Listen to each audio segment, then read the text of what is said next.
Shapiro. It is Saturday. It's a beautiful, glorious day here in the village somewhere in the UK. I won't give out the address. I'm here with Alycia, Seller Sessions Daily, 4 p.m. BST.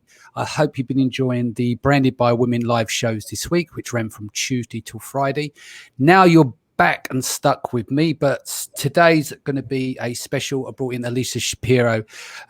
We'll go on her story in depth, but for those that don't know, just to let you know, is that Alicia's been selling on Amazon and online since around 2003 and done in excess of 40 million in terms of sales, which is very, very impressive.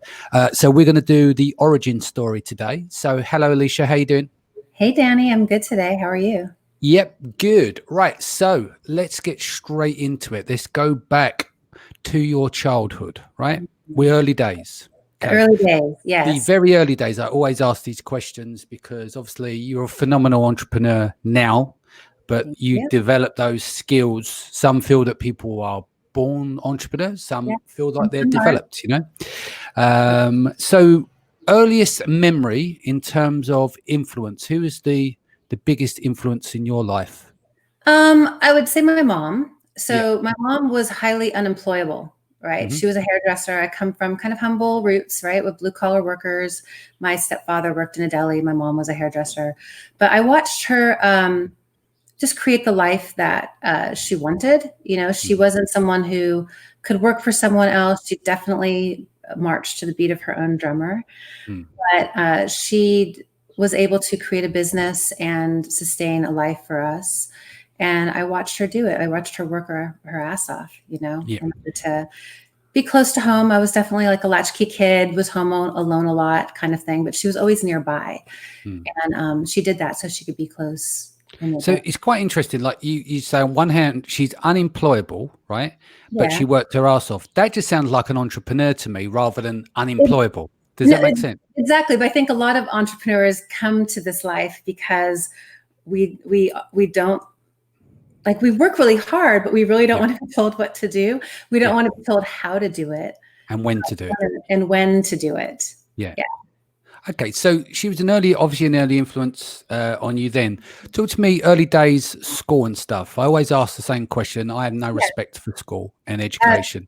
I was a horrible student. I didn't Tell really. me about it. So for me, I definitely have ADHD. I didn't know that then. I had to sit on my hands to kind of not talk in class. I got in trouble all the time for chatting. Anyone who knows me now wouldn't be surprised at that. And I just didn't. Sometime around high school, I just kind of stopped going. I ditched a lot. Anyone who knew me then would probably be surprised at where I'm at now. And I just didn't feel comfortable. I had kind of a rough home life. And for me, the way I dealt with that was kind of going inside myself and just hanging out with my friends and just not feeling comfortable in school. So I just got through it. I remember in my senior year, I had to beg my home ec teacher for a D just to graduate on time. And I still had to go to summer school. Right. So, and then at 18, I moved out of my house. So I just went to work at that point. So what were the early days in terms of work? Did you have the work ethic of your mum? Like maybe not as an entrepreneur back then, but did you, even though you were ditching school and stuff, did you have part-time jobs or did you do anything entrepreneurial back then? I started working for my mom by the age of 12. So I always was there at her shop, right? You're growing up and you're the hairdresser parent. She would tell the story that I learned to walk holding onto the women's knees, you know, and there. But at 12, she put me to work answering phones, washing hair. I did hair dye. I put perm solution on. I did it all. It's totally illegal, by the way.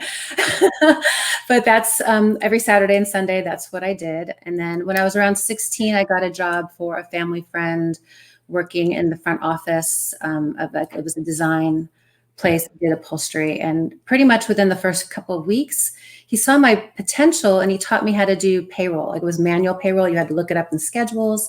So I did everything for them. I left, school at noon and went to work at this job where I took care of this whole front office. Right. And what age were you there roughly? 16. 16. Okay. So you left home, did you say 18? We won't go into your home life. That's private. What what did you do from there? So you'd done that job at 16. Where were you at? You left home at 18. You I had to did. stand on your own 2 feet. I did. I moved in with my boyfriend at the time, and I just had kind of, I wouldn't say dead end jobs, but I just certainly wasn't getting paid very well. You know, I would do reception work and bookkeeper work. And then what I noticed is that as people would come into the business, I would train them, and like maybe they were in school at the time. And so I worked for Jenny Craig. That's what I was doing. And I went like from one, you know, I kept progressing up, but it was slow. And what I would notice is that people who were graduating from college that I trained would get promoted over me. Do you think that is, I've known you quite well, right? And you're one of the kindest, nicest human beings. Do you think that maybe you were passed over because you never like asked for that promotion and people were a bit more bullish around you? I think that was part of it. I also think that I just didn't, consistency was difficult. I remember one supervisor said, like, you're inconsistent. I would have moments of brilliance, right? That kind of goes to the unemployable part. Yeah. Where I do take after my mom that way. I worked very hard and I was smart, but I wasn't always consistent, to be fair to my supervisors. And I do believe in extreme ownership. So it wasn't just them. I do think it was partially me. But I do think that the lack of education in that corporate structure is what mattered. There were only certain jobs that you could have on the books without an education. And so for me, that just triggered something in me, you know, and I think that I did feel less than in school. And so for me, just somehow that became my goal. And it really was about self-development in a way. It wasn't really just about the job. I think that as much as I like money, I don't think that it was my primary motivation so much as it was about personal development and bettering myself and getting ahead. I live in Los Angeles, and it's expensive here. Yeah, you know, I was tired of being poor. I was tired of being hungry. And I knew that if I wanted to get ahead, I was going to have to earn it. Yeah. And so where did you go next? You was being passed over. You were training these people in this job, in the job that you were doing and being passed over for the roles. What was the straw that broke the camel's back to get you to move on? For me, it was about starting school. So I decided, okay, I couldn't work this full-time gig, 40 plus hours a week and go to school. It just didn't seem possible. So I thought, how can I work this out? I noticed that this girl that managed our apartment building was very young, and she had a young child. So I thought, well, I could do that. So I went to work for that management company. Yep. And then I was able to study during the day while I was doing my work. And I worked multiple jobs during that time because I needed to be able to be flexible. So I did that. I worked in casting. I met a casting director, kind of interned for her. I thought that was an interesting gig, being in the movie biz. Yeah. And I interned for her at first, and she just kind of made this announcement. Does anyone here know how to use WordPerfect? That's how old I am. Because it was WordPerfect. It wasn't Word. And I was like, I do. Because weirdly, even though my family was blue collar, my stepfather had dyslexia. He didn't learn to read until an adult, really. But we had a home computer, even though it was like the early 80s. And I took programming in school. I'm not a programmer, but I did I remember a class, I took a class. And we always had a home computer, even from like middle school on. So I was very comfortable with tech. And so she hired me on the spot, even though I wasn't getting paid at that point. And then she ended up bringing me on to multiple projects after that. So in that industry, obviously, because it's, when it comes to the film industry, similar to the music industry, crazy shit goes on in the background. And you've got a lot of interesting, shall we say, characters. We do. Name some of the people. Feel free to drop some names now that you met in. Well, I worked on Tommy Boy, so David Spade and Chris Farley were hanging out quite a bit, and I didn't meet Rob Lowe. He was number one on the list. I don't know if I should give those secrets, but there were a million guys that came up, applying for the role. I remember I had a very deep conversation with John Stamos, where he didn't understand why I was going to school and studying history. He thought history was in the past, and he just thought that was so dumb. But I wasn't as much as I liked that job, I wasn't enamored by it because I was so focused on what I wanted to do. If I had been smart, I had all these opportunities. I should have just gone all in on that, left school behind. But I was so attached. I wanted to be a history professor. That's what my goal was at the time. And I just remember him thinking that that was enormously dumb. But I did go to parties, and I touched Brad Pitt's arm once. So what do you make of it? You know, obviously you're living in LA, you're in the film business. What do you think of that world in terms of, do you find it detached, or it was hard to see, like, keeping the ball on the ground, you know, the reality from it? I think it's a double-edged sword. I on the one hand, I find it fascinating. It's exciting. I find celebrities themselves, they're just normal people. You know, I think that's one thing that you learn living in LA generally, is that you should just be able to talk to anyone. I've been to birthday parties with my kid, with Halle Berry, and like some really big celebrities. You just have to treat them, they're just people there with their kids. So I find that to be not as all, you know, they're still grounded. Mostly. But the business side of it felt very dirty at times. And casting, you hear the way they talk about people, women in particular. Talk about the casting couch, and no, it's not. It wasn't even just, I mean, I didn't see that so much, but kind of just like, oh yeah, I don't know about her. Isn't she fat? And I'm just thinking, she's one of the most beautiful women in the world. What are you talking about? So to hear producers and directors talk that way felt ugly. Well, they a lot of them, they treated the talent like meat, basically, didn't they? You just like, it wasn't a job in the world where you not only can be judged by the way you look, but that's literally the job. I mean, there's a script, and the script describes a certain person, and the way the person looks has to match that. Yeah. And it makes sense. So we've done La La Land in Hollywood, etc. Where was your next move? You wanted to be was it a professor of history? Professor of history. I know. Okay. So let's pick apart that just quickly. Why? Okay. Why? What was your why there? I was really good at it. I really understand. The thing about being a historian is that you see connections between things that are disparate things that don't necessarily connect. And so you're looking very globally at things maybe all over the world, and understanding trends and how those trends connect together, and how things influence one another, like how a little pressure on this point influence things a world away. And I found that fascinating, and it was just something I was really good at. And I was really good at talking about it. I was good at writing about it. And I found something that I was really good at, and I just thought that would be a great way to spend your life, would be teaching and talking about things that you loved and that we're passionate about. Yeah, that makes sense. So digressing again, because I like to try and keep a bit of a timeline here. You've gone from Hollywood. Where was your next step? What was the next? So at this point, by the time I got to, I had worked all these jobs, went to junior college, because I had been a terrible student. So that was my path. And the States, there's a way of kind of earning your way through to a better university, and then made my way into UCLA. So, which is one of the top schools, in the country, and certainly one of the top in Los Angeles. By that point, I had married the father of my children. And so I was older, right, than the other students, but I was extraordinarily focused. One thing I discovered when at UCLA was most of my professors there, who had gone to Yale and Princeton as undergrads and now were professors at UCLA, had just gotten their PhDs.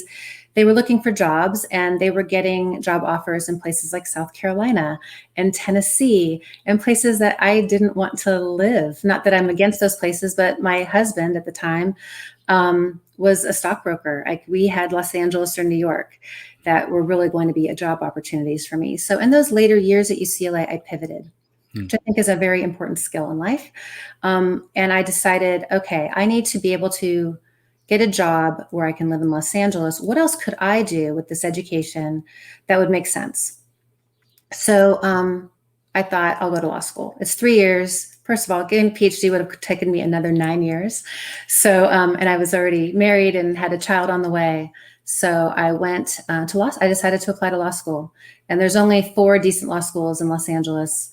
I applied to all of them. I got into 3, got waitlisted for the 4th. As I did, as bad as I was in high school, I graduated at the top of my class at UCLA. And Is that because it was something that you were interested in? Because a lot of people can turn their hand to stuff when they're focused, when they're interested. If you're not interested, then you're not very good at it generally. And it comes back to that unemployable thing, because you just, you stick your heels in, don't you? You just say, well, I'm not interested, therefore we're not going to go here, basically. I got like 1 B+ in one class because I had pneumonia. Other than that, I had a perfect score. So going from begging for a D in home ec in high school to that, I felt like was quite an accomplishment. I'm proud of that. Indeed. So I went to UCLA Law School. That was where I ended up. And it's a top 20 program. There was like 4,000 applicants, 273 people accepted. So it was quite a feat for me, and I was excited and I loved it. I was really good at it. But again, sometimes things happen in life. So I did not finish law school. My son was about 2 at the time. I was pregnant with my daughter, and my son was not developing in a way that was typical. I just knew something was not right, really, from the day he was born. And people would say it's just, he was my first child and I was just nervous. I'm not like that. I don't usually worry unnecessarily. With my daughter, even though I was on bed rest with her for 4 months, I haven't worried about her a day in her life. But my son, from the day he was born, I just knew something was not right. And by the time he was 2, it became more obvious that he was having developmental difficulties. So I put a pause, what I thought was a pause, on law school to be home with my kids and to get him to figure out what was going on. Why was he not learning to speak? What was the cause of his difficulty? Yeah, that makes sense. Hold that thought there. Just going to say hellos to the people in the feed and comments, and then we're going to pick up the story from there. Kashif is here, Chuck's here, Stuart's here. We have Sharon Hissing, Gabrielle is here, Clint is here, Yaramis is here, Rodney's here, Christina, David, Zelsa, Aaron, Ryan, Pretty, Michelle Venton, Andrew Kramer. Just go through some of the comments here. Michelle Venton says, can't wait, a lady who knows her stuff. Katrina says, dark horse mode on. And then, oh, hey girl, Alycia Shapiro is the best. She gives so much time and love to help new sellers. Katharina says, you're an excellent teacher. Now I know why. Athena says, love you girl. And Katrina says, amazing story, made me very proud every day. So with the developments here in terms of your child, what was the next step, like the impact on you there? It's your first child. You got difficulties there. Your husband at the time still stockbroking, right? It's before we get to commerce. Yes. What was the fork in the road there? You didn't complete the school, did you? You didn't complete law school? No, I never completed law school. And it's so funny because so many people now, when I do tell my story, they say, well, you can always go back. And I'm like, I have a 7-figure business. Why on earth would I do that? FFS, Anyway, I think that with my son, I just went into full research mode, right? I just needed to fix it. It was an extraordinarily difficult time in my life, really, because I always felt like there was nothing you couldn't overcome. And this was something I couldn't control. This child, I have an enormous capacity to love. I love my friends deeply. I love the people in my life extraordinarily. You've got a lot of empathy. And I think I do. That's a beautiful trait for people to have. Thank you. But I didn't know what love was until the day my son was born. Yeah. And I thought that I really did. I think that's that separation. Like when you have children, I remember one of my close friends says, when you become a father, you'll know, right? And you can't explain it. I said that to some friends in the industry, like they just had babies recently. I said, when you become a father, you know. And I think what that does is that unconditional thing, because at the end of the day, you have you to look after on this planet. You revolve around you, and that's it. The moment you have a child, the game changes. Right. It's not about you.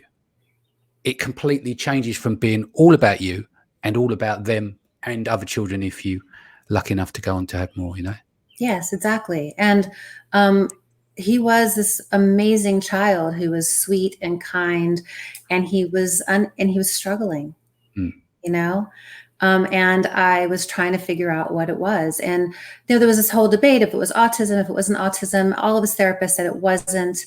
But then what was it? It was still presenting in very similar ways. And so I just went down this path of understanding it.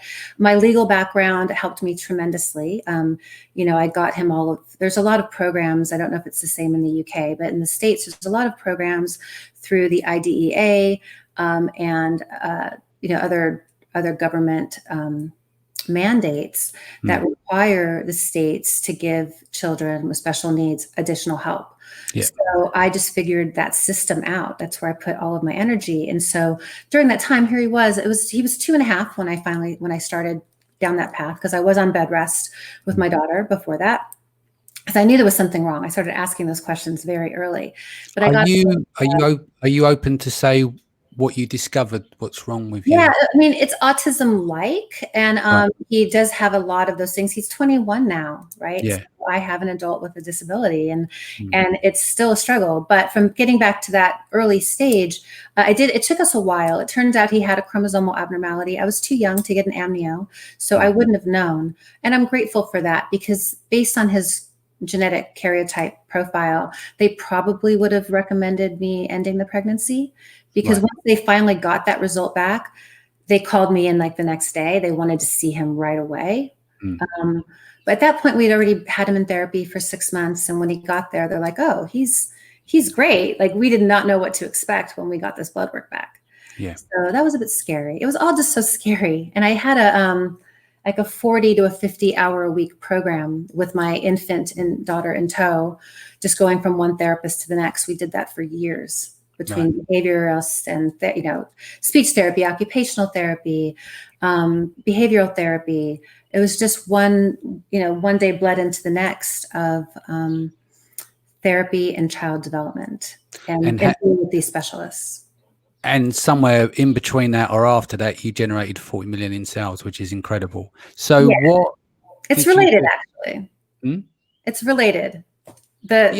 My son's story and how I became an entrepreneur. Well, this is part of the story. So this is where we get to, if you've got to go to all these therapy sessions, you've got to dedicate your time in order trying to find the whys and the difficulties that your son is facing.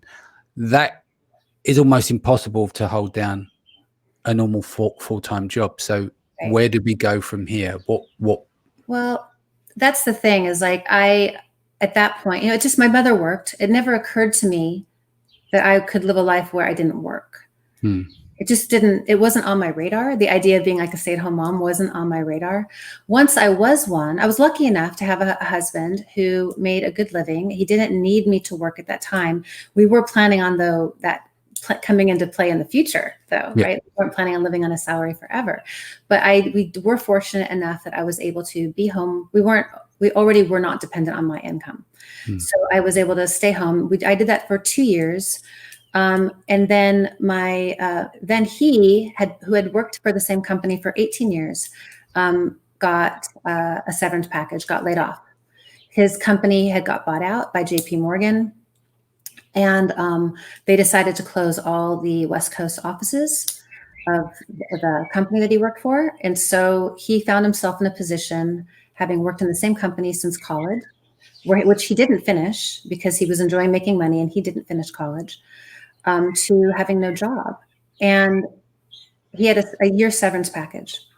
So at first it was scary. We were spending money like he still had a job. He was home with me all the time. He was stressed out because he didn't know what he was going to do. And about 6 months in, I looked at him one day, and this is a true story. I said, look, you either need to get a job or get the F out of my house because you're being an asshole. And I have these 2 kids I got to deal with. And this isn't working for me. And that's when he finally admitted to me, I don't want to go to work for a company again. He was scared. He didn't have a resume. He was in his early 40s and he didn't have a resume. It's a scary place to be. He had a resume he could have built, but he hadn't thought about it, And he probably felt as well as a guy, maybe he felt his pride, right? He felt like, what do I do next?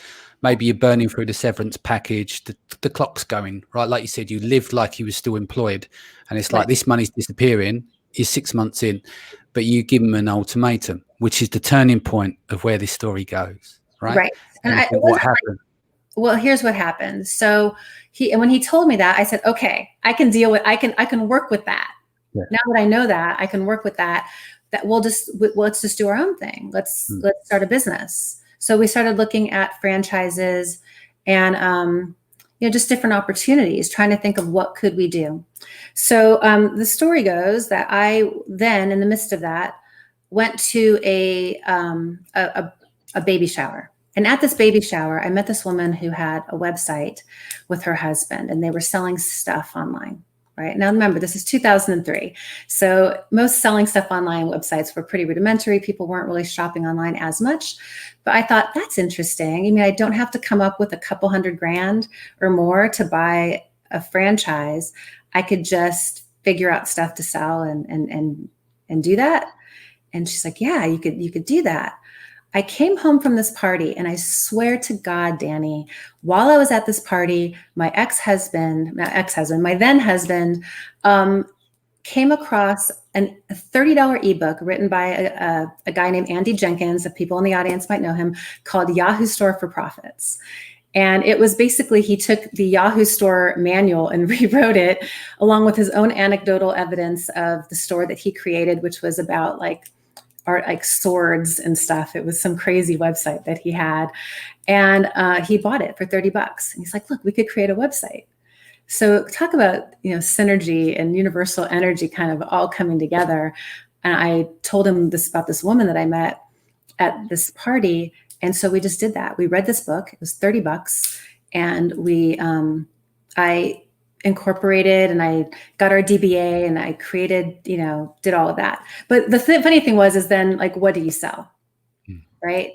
So he, of course, like being a guy, was like, well, sex sells, let's sell sex toys. Yeah, that was his first place. And I was like, okay, so I am not going to the PTA and being the dildo lady. Like, that's not going to happen. Sorry. I'm sure that's, we could make $1 million doing that, but that was not going to be my life. So I'm a firm believer in doing what you know. As a writer, you're supposed to write about what you know. And I think with sales, ideally, it's the same. Now, we know a ton of guys in our industry that sell stuff that are aimed at women. And so it's not the only way to do business, but it's the way I do business. Mm-hmm.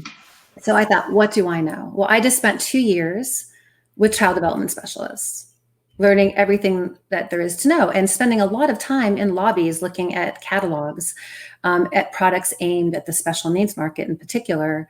And what I saw there was a lot of price gouging. I saw things like Melissa and Doug toys, which any parent can know you can find in just about any gas station in America, being sold for 5x, the cost to special needs markets.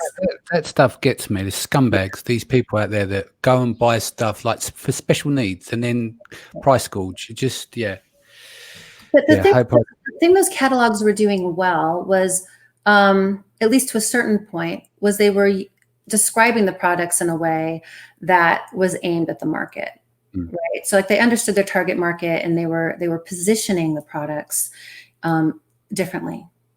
Were they selling fear though as well? Because sometimes it's that they know that. I don't think that it was that well thought out. I mean, they were catalog companies.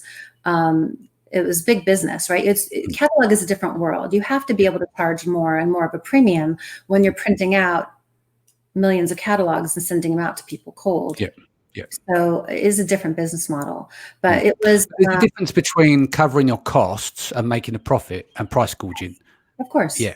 So I understand what you're saying. If it costs you more to deliver a premium service because it's catalogs and it's not a digital like an ebook, then your costs are going to, the magnitude of costs is going to be huge different. So therefore the price point is different, but price gouging isn't made on that. Price gouging is greed, isn't it? I agree. And I do think that there was definitely an element of that. And I won't name names, but there were these catalogs, and I felt that I could do something with that. So I started out with that. in our store. We built our store. It was, if you saw our original store, it was so ghetto, but we did millions of dollars in business on this, ghetto website and out the gate. So this is 2003 until when? 2007 period, 4-year period? So you've done $500,000 in the first year. Yeah, we did $500,000 in the first year. The second year we did like 1.6. I just looked it up yesterday because I couldn't remember. How did that feel? First year, you're on the net. You just passed AOL dial-up mode, really, because you think 99. Everyone had an AIM handle, didn't they? Do you remember? Yeah, I do. It was dial-up. Yeah, and I had you were a very, at very, very clever AOL handle. It was so clever. So basically, you've gone into stuff which you know about, you've fully researched. I take it you were passionate about it because it was something to help development for your son. And so $500,000 first year, Yahoo stores you built it on, which is one of the first commerce platforms back then. When you think that was the early WordPress, wasn't it?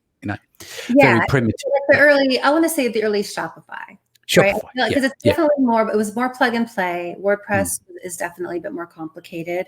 I think, at least I found it to be so. But honestly, it was about the customers. And so what I think I did really well, looking back on it, is that I really understood the customer. I didn't use the copy of the manufacturers. I didn't invent my own products. I was selling other people's products. So how do you differentiate yourself? I happened to, and by the way, so we created that. We bought this $30 ebook, right? But it didn't stop there. Andy and his business partners were brilliant, and we got upsold. Talk about an upsell. We got upsold from a $30. So on the pyramid scheme, and you've done to a $20,000 in-person 3-day event. And my husband at the time was like, I don't know, we shouldn't, that's a lot of money. And at this point, we'd been in business for 3 or 4 months. And I was like, look, we're making sales and we've made that amount of money. We haven't taken any money out of the business yet. He's now at this point gone back to work. Well, I'm kind of creating the listings and writing the copy and doing all that. He's doing PPC while he's at another job. He got a consulting job with his old boss. Because again, the severance was 1 year and we had 6 months worth of income, right? So, I was at home doing that, and where was I? Oh, I lost my train of thought. I've got a question there. I want to go back to you sitting him down. Says either sort yourself out or fuck off. Basically, yeah, exactly right. That when you're in that position, that's normally the catalyst. Is like there is no way back. If you don't want to go back to corporate world, or there isn't a second chance, there isn't a go back. Do you know what I mean? And I think that's sometimes you have to get to that point in order to succeed. Because there isn't no way back. Because what is behind you is back corporate. Like some people would rather die. It's extreme, but they'd rather they couldn't face going back. Therefore, I think sometimes that is a great position to be in to be successful. We had no choice. Yeah, exactly. I went a long way around saying is that you had no choice. Absolutely. And so when he was looking at that, he wasn't going to pull the trigger. He didn't. There was scarcity, right, built into that offer, that 20 grand offer, and he didn't pull the trigger. And the next day, I was like, let's just do it. And he's like, it's too late. I'm like, it's not too late. Send him an email. It's 20 grand. They're going to take your money. Yeah. So he sent them an email, and they're like, yeah, of course, come. And then he went, and it was all about SEO. That's what the conference was about. So, in the beginning, most of these sales were being generated just by the Yahoo shopping network, and some paid advertising. Like we went in on PPC right with Google right away. But he went and learned about SEO, and he did a great job. He really did. And I did a great job because I did all the on-page factors, like with the copy, and spoke to the audience in a way that I knew how. And I noticed that a lot of stores were just, it was the days of niche marketing. Wayfair was one of our competitors back then, but it wasn't Wayfair. It was 500 different stores, right? Yeah. It was rockinghorses.com or whatever. And so I thought, okay, well, at therapy, my kid uses this puzzle, but they also use a table, and they also use this product and that product, whatever. So I kind of put all of that together under one roof and thought, and talked to different markets. It was, the homes and every environment that a kid could be in, I felt like we applied to.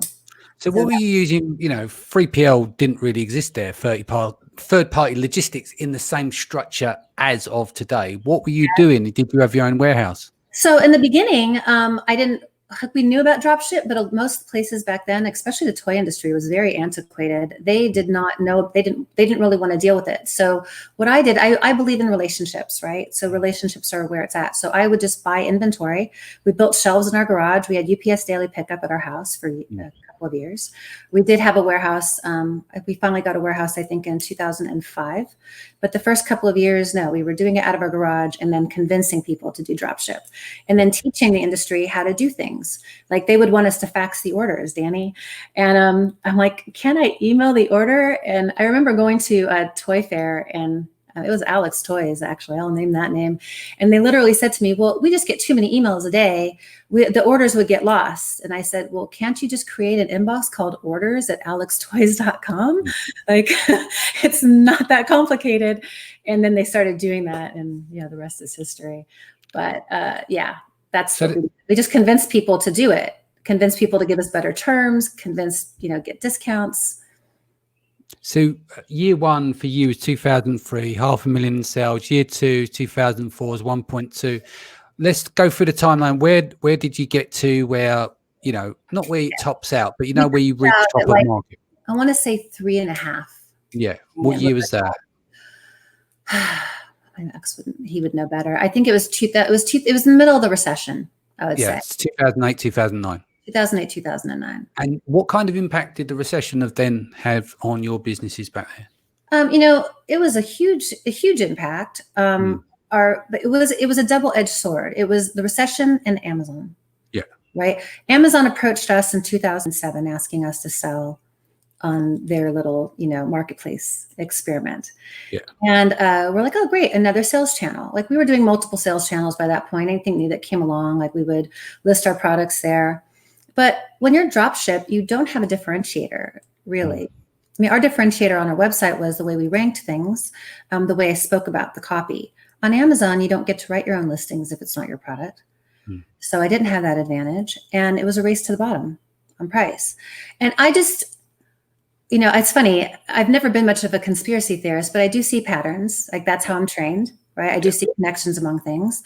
And I quickly said to Ed, I said, I don't like doing this. If you go onto Google and you search for anything, if you're doing query-based marketing, we show up at the top of search. Because back then, Google actually gave ranking to people who were relevant, not to the big boys, right? Relevancy was the name of the game. And we were much more relevant than Amazon. So back then, people searched more on Google. Now that's not the case. Anyway, I felt like they're just going to use this data. What's to stop them from just going to our manufacturers once they see what sells?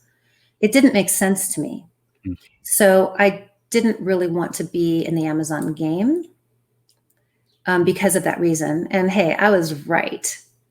Right. So all of our they approach the manufacturers, they demand, they get sweetheart deals. It shows up as Prime, even though they're also drop shipping. So it was very difficult to compete with that. And so they ripped off your products, basically. You went in, did you go in as a third party, or was you P1?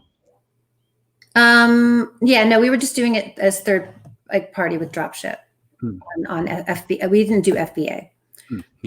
We did some, but our products were big. They weren't really. What I meant, was you in the vendor program, or you third party? No, because we weren't. It wasn't our products. I wanted to do my own products from very early on. I had a difference of opinion with my husband. He was like, "That's not the business that we're in." We didn't understand it. We didn't know how. There was no ASM to teach you how to create your own products, and I was busy raising children. I was helping run this company. I chose all the products. I created all the vendor relationships. I did, the customer service. He was doing all the SEO and going to the conferences and doing all the paid advertising. But I was also raising our kids. We had some years, like what you did with Branded by Women right now, where you're sleeping a couple of hours. Like, our Q4 was like that. Yeah. And Q4 back then started in September. Because people weren't trained by Amazon to expect things in 2 days or to get things right before Christmas. So from September through the week before Christmas, like, we slept a couple hours a day like at times, it was a crazy time. Anyway, getting forward into the Amazon thing, or the 2007, 2008, when we started to see this dip, it was the recession and Amazon just siphoning off our business. And yeah, so it was very, it was scary. So what did you do there? What changes did you make to 2008, 2009 to combat that? Well, at first we really didn't do much except for learn how to be more profitable, right? Yeah. So there weren't a lot of new courses. I didn't understand. I went from college to owning a business. I didn't have a business background. I saw things that made sense to me, but other people told me I was wrong. And so just in terms of like ways to go, like I said, about making our own products. So we just learned to tighten our belts. We learned to be leaner. We had employees. We learned to do with less. And that is one thing I want to say. I didn't talk about this. Our early days, we did VAs from the very beginning. VAs, yeah. Yeah, but not in the sense of doing it from, out of the country. I had a employee at one of our manufacturers come to me towards the end of 2004, 2005. I mean, the thing is that I really worked on relationships. I know I've gone back, but I kind of want to make this point that relationships matter so much in business. That the first year in business, like we sent the crews of all of our main manufacturers, pizza. We were like, what? We tracked down local restaurants. We found out how many people worked at the company. We sent them lunch. We sent them, letters of thank you for the work that they did for us. That just really mattered to me. If I went to a trade show in town, I would meet with the staff. If not the owners, I would also just try to include the staff. It was the frontline people that I was dealing with, right? And because of that, we would get exclusives. They would come out with new things. They would offer them to us as exclusives, and they would give us, better deals on things, which was great. But then we had this employee who had a baby, and she came to me and said, "I don't want to go back to work. Is there any way I can come and work for you and work from home like you do?" And she lives in Texas, and I live in LA. And I thought, that's interesting. I could really use some help. Yeah. And so I hired her part time. And by the end of that era of our life, which was 2014 or 2013, we had 5 or 6 different workers who worked from home, who were able to stay home with their children. And we were able to support that and to support women. So all female team? Yes, not all. We had a worker who worked for us in-house early on, a girl who worked at my daughter's preschool's younger brother came to work for us. He was our actual first employee. He was 18 or 19. He's in tech now because he became passionate about it. But other than him, we mostly had a female team at that time. We later had warehouse employees and such who were not women, but all of our stay-at-home workers, for the most part, were women. Cool. Hold that thought. We're just going to say some hellos. Tiff Sear, good morning. Wissam says hello from Australia. Stephanie says, I'm late, but here. Love you, Alycia. Michelle says, such a real life story. No bullshit. This is the truth of building the business while being a wife, mum, and one smart lady. Facebook user says, profit first. Relationships are critical. Love this. And then we've got True Iron Woman Personified. Okay, so let's get back into it. I love you guys so much. Thank you. So we're up to 2014. Yes. Where do we go from here? So 2014 was a pivotal year for me. So at that point, I had a couple things going on. Number one, we weren't making enough money to support the lifestyle that we'd come to live, right? Yeah. Again, like I live in Los Angeles. When we had our original business, we lived in Sherman Oaks. It was a lot of keeping up with the Joneses. I noticed that most of our friends were looking at private schools that cost $30,000, $40,000 a year, like where Paris Hilton went, places like that. Our high school in the area was terrible. So I just felt like I had to make money, in order to keep up with it. But eventually, I just literally keep up with the Kardashians, who's 20 minutes from you, right? Yeah, no, literally the Kardashians live about 5 minutes from us. We now live in Woodland Hills, just on the outskirts of Calabasas and Hidden Hills. Yeah. I don't try to keep up with the Kardashians by any means. You might be doing 40 million over them years, but I think they're doing that a week, aren't they? So no, I'm not about that. My kids go to public school. We moved to this area because the public schools are excellent. That's why we moved away from the Sherman Oaks area. So we didn't have to kind of deal with that whole private school situation. And anyway, by 2014, the writing was on the wall. It got to the point where I was going to have to either get a job, or make a change, figure something else out. I started doing weird things. Like I was buying things on Amazon, and I was saying things to my then husband, like, I got this email from somebody I bought something on Amazon for, and it was like a proper autoresponder. Like, how are they doing this? I don't understand. Or I bought this product and I thought, look at the title. Like, why the fuck are they making these titles look like this? They're so long. It's ridiculous. I didn't understand, but I just knew there was something there. I didn't understand what it was, but I knew that there was something with that. And that product that I purchased that had this ridiculously long title, I liked the product a lot, but I thought, this thing is not like, it isn't very well. I almost didn't buy it because it was too cheap for what I thought it was. And I thought it was great, but it could have been better. And this is what I do. I'm like, I wish it did this. I have this product, but I wish it did this other thing, you know? But when I had mentioned these things about the title and the autoresponder and to my husband, he said, well, there's this thing called ASM, and it's for he's like, that's probably what that is. And I'm like, and he's like, the same like with making products. If you want to make products, there's this course that teaches you how to do that. I'm like, what are you talking about? And he's like, yeah, it's been around for like a year and a half, maybe 2 years, but it's like not what we do. So I just, he would get all the digital marketing stuff. I was taking care of the customers and finding and doing vendor relationships, right? I wasn't involved in that piece of it. So like, what are you talking about? There's a course we could take and I can learn how to make product. Are you kidding me? So ASM 3 happened to just be open at that time. So instead of going and getting a job like I had thought I would need to, I took another course. Took another course, but this one wasn't 20 grand. So talk to me through, what did you learn at ASM? So with ASM, for me, it was about learning how to develop product, about finding a supplier, also how to know what's a safe bet, right? Even though, I had a lot of data by then, right? But the products that I sold weren't really Amazon centric. Some of them were, but they were mostly like heavy products, the ones that I, sold the most of that were big. So I just learning how to vet a product, how to use the data that was within Amazon to see how you could tell if something was going to be a winner, and then how to find a supplier, and how just all of that, all of the things that we do in this business. Now, basically what you do on Amazon, I had a leg up, right? It's basically just SEO on a different platform. Essentially, that's what that title was all about, right? And doing good images. And I don't stuff in there. Yeah.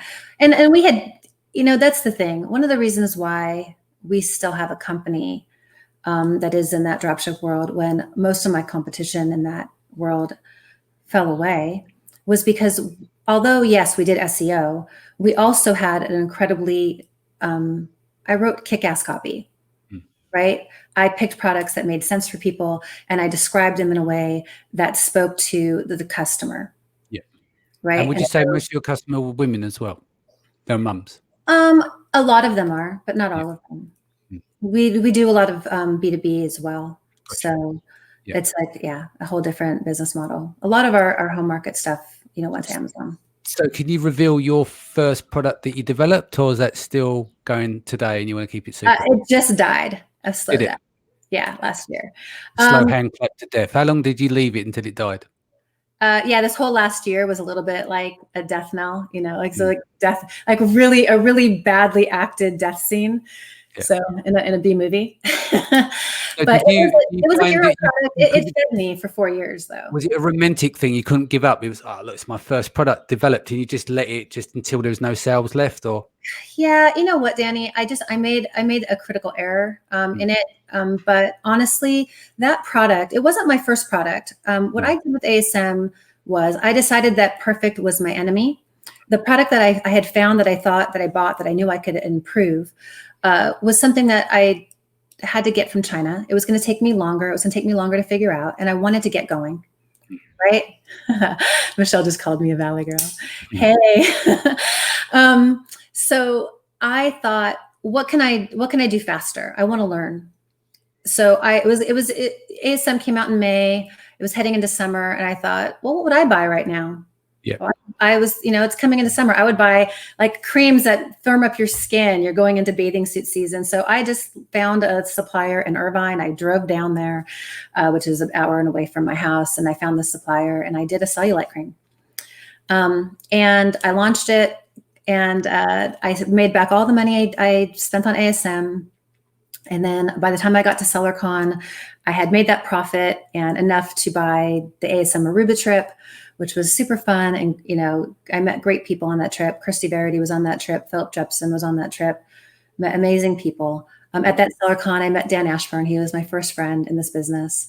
So this business has helped me so much on a personal level. So that's what I did, though. I launched this product that I didn't stick with. ASM actually put forward like one of their top 100 lists. By the way, people who sell courses, stop it with the top 100 lists. It kills people who actually know how to do their freaking job. Yes. So, that killed my product. It killed the profit. It went from $29 or $39 to $19. So I killed that product. But by the time that product was dead, I was able to launch this other one. Yeah. Which ended up doing 7 figures in its first year and continued. On its own, a single product on Amazon on its own. Yeah. What year is this? Was 2016? That one I launched at the end of 2014. So 2015, it did that. And it was great. I had some difficult years. And so that product saved me. What was your darkest hour just before dawn? Gosh, Danny, I've had a few. Let's talk about. Obviously with my son, that was very difficult. In business, knowing I was going to have to go back to work was extraordinarily difficult. I thought, God, this is so hard. Take a moment. Honestly, Danny, through all of that, the reason why that, I did more products. I didn't just rely on the one, right? But for how long I've been doing this, I should have done more. People are impressed with that big number, that $40 million number, but that was over a very long period of time, right? You've done 40 million. You would probably do 40 million is probably more than 99.5% of people in this industry would ever reach. Yeah. Well, and that's the thing. So before you say anything else, I think I don't mean like that, but I didn't go as hard as I should have because I got really ill. 2015, I got sick and I didn't know what was wrong with me. I went from one doctor to the next and they were sending me to cardiologists and cancer doctors and just everything, And at the end of the day, they all told me it was stress. They believed that my symptoms, and although they kept finding things, right? That's why they kept sending me to other doctors. They would find things that they thought would be this terrible thing. And then it turned out not to be that terrible thing. And thank God. But I went through a couple of years there with an enormous amount of difficulty. And it turned out it was stress. And it was the stress, working and living with the same person can be hard. Yeah. So I just didn't know what to do about that. I was raising 3 children, one with special needs. I was working with my husband, whom you've even said that working with your partner would be incredibly difficult. I mean, I've said it on the show numerous times, like when COVID hit, I was concerned. I've been with my wife 25 years. I was concerned what it's going to be like with us in the house together.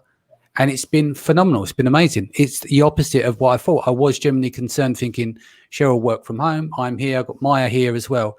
But it's been wonderful. It's actually, it's brought us closer together and it's been really nice. But I think it's because I'm very, very privileged of where I live now. If it was a year ago, I think it'd be a different story. But being out in the country, having plenty of space, that kind of thing has been phenomenal. It's been great having them here. But yeah, sorry. But it's not working the same as working together. And just the way that he deals with stress. isn't conducive to my personality. So it was just putting a lot of stress on me, and I got ill from it. And so I made the choice at that point to, at the end of 2017, to get divorced. And I've been extraordinarily lucky in that I have amazing friends. You know, I've got Dan Ashburn, I've got Athena Severi, I've got my whole Titan team now. I've got Michelle Benton. This world has brought me people that I feel incredibly blessed to be around. Right. They say that, you know, you are the sum of like the people you spend. You're the average of the 5 people you spend most time with. Yeah. And so this business has allowed me to meet people that I was like-minded with, that were passionate about what we were doing. And now they've, you know, we were doing this whole like coaching thing on top of it, and I get to help other people every day. So I went from this very dark period. I went through that. And now I'm just sitting in the light, and I feel incredibly lucky. Yeah, that makes sense. So this was 2016, 17. Yeah. What did you do to recover, to get to equilibrium? Well, I've gone all in on my business. I've gone all in on my friendships. I've done this, you know, coaching thing as well with Titan, which has been honestly such a blessing. And just kind of getting back to myself. I feel like when you're in that situation, it's very easy to lose sight of who you are. You can get drowned out in sadness and the pain. And that's just not really who I am. I mean, despite it all, I've always been a happy person, you know, even with all the difficulties that I've gone through, either from childhood to my son. But sometimes that can kick the shit out of you, can't it? It's like you can be a very positive, but a lot of things can suck the life out of you. And I think what's important is elevating the right people around you. By having the right people, the right mindset, it almost puts a cushion around you. Do you see what I mean? Because sometimes you have to go through life, and unfortunately, you have to make a bit of a cleanup around you for healthy relationships and friendships and everything. I mean, I have a tremendous capacity to compartmentalize. I had to do that to survive my childhood, and it became a skill that has served me well at times, but it is also what caused me to get ill. I was so good at compartmentalizing and maintaining, you know, relationship. My ex-husband and I, we were married for 21 years, even though we had some extraordinarily difficult times. Now, having said that, divorce has been good for us. We're still business partners. We are raising 3 children together. He lives 3 blocks away. I don't believe it's unless you have a very difficult, or there's like physical abuse involved or something. I mean, I spent so many years with him to just be like, I'm never talking to you again, or let's dissolve this business, this thing that we've created that we both are passionate about, doesn't make sense to me. One thing I did with the ASM though, that I did is I totally went in another direction. I did that whole piece on my own. I didn't want, he still owns it with me, right? But I did different types of products. Because I just wanted something that was mine.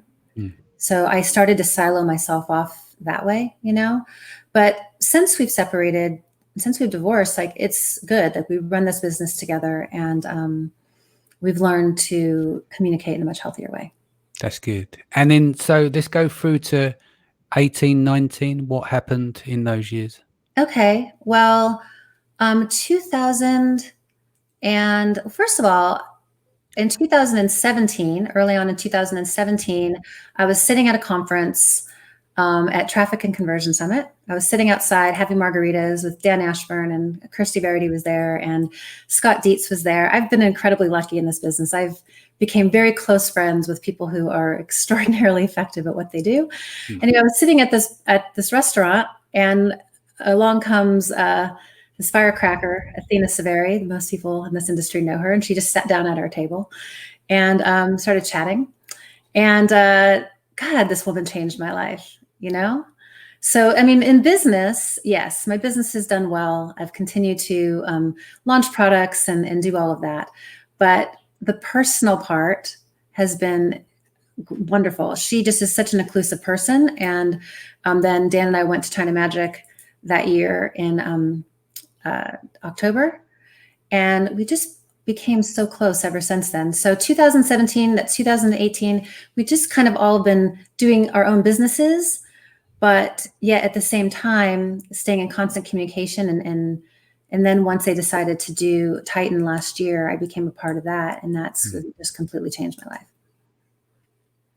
So 2019, where do we get to last year? Yeah, 2019, they launched Titan and I became a coach, which is not something I ever anticipated doing. Like the fact that I'm sitting here on this podcast with you feels very surreal. I didn't really ever plan to talk about my journey. I sell online for a reason. Like I like being at my computer. I'm a nerd at heart, and I quite like to be behind the scenes. Yeah. So being pushed front and center in any capacity really pushed me outside my comfort zone. But great things have never been made in comfort zones. And that's one thing Athena and Dan have both taught me. When I met Dan in 2000 and at ASM3, like we just really bonded about the SEO stuff, right? We both come from a digital marketing background, which is unlike most people in ASM. So we bonded over that. So the fact that they brought me into this world has been such a blessing because I get to talk to people every day and I'm not alone anymore. You know, this business, I created this business and I've sold all of these products to customers, and I love my customers and I love my vendors. But at the end of the day, this is a very isolating job. No, it is. And I think this is where networking and stuff like that's important. Where do you see yourself going, you in the business, in the next 2 to 5 years? Well, I decided to go back to my roots, and I am now starting to develop products and design products. I started last year actually designing products for my dropship business. I do think that it's a category that I know really well. Some of our current partners have approached me to do some designs for them. So I've been doing that in the last year, which has been incredibly rewarding. It's the part of the business I like the best. And so I've been doing that. Those are some American manufacturers. And so now I'm going and just designing some of our own products for that business and going just all in on that. And legacy or money? I'm going to say legacy if I have to choose, but I want both. Why can't you have it all? How would you like to be remembered? As someone who, number one, and first and foremost, as an incredible mother, right? But also someone who's maybe made your day a little brighter. That's good. That was your in-depth. How'd you feel? It felt good. It wasn't as scary as I thought, Danny. It never is. Should we go through some of the messages? I'm shocked. I'm such a crier. Do you want to go through some of these messages? Sure. So Kristen said, love you, Alycia. Thank you always for putting yourself out there. Tiffany says, very interesting interview. I'm learning a lot. Ijel says, thank you for your sincere and open approach. Can totally approach to a struggle that comes with having a kid with special needs. That makes business sounds easy.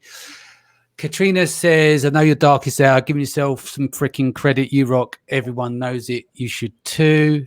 Very inspiring story. Glad I tuned in. Anna Davison says, so great you can still work together, talking about your partner. Athena says, and she's always gets emotional, she says, I cry, I love you so much. And Stephanie says, you're too pretty to be behind the scenes. Anna says, you're a badass. Tiffany's back again. Beautiful story. I needed to hear this. Anna says, so inspiring. Michelle says, love you, true friend, and one of the kindest souls on the planet. Oh, back at you, sister. Danny, this has been amazing. I just want to, this Branded by Women thing that you did, I think was so important because I don't think that we are given enough credit. This was a team effort on my part. It wasn't just a woman doing the thing, but, we have so much to offer. And that's why we put it on blast. That's right. For everyone to see. And we have an encore tomorrow. I hope people do check out all of the great presentations and, mine. I do really enjoy working with the newer sellers. I work with other sellers as well, but I think that the beginning of this journey is so scary. Yeah. So enjoy that. Cool. So for the audience, just to let you know, tomorrow we will open 9 a.m. UK time this time. So you need to look at your converter in terms of time zone. So we're doing one encore, 24 hours. So you can go back, and if there's any episodes that you've missed or presentations you missed, or you want to re-watch some of them, you've got 24 hours to do so. Alycia, if people want to reach out, what is the best way to reach you? Facebook. Okay. Cool. I'll be back here again 4 p.m. BST tomorrow. It's Mindset Sunday. We've got a new set of programming coming up now.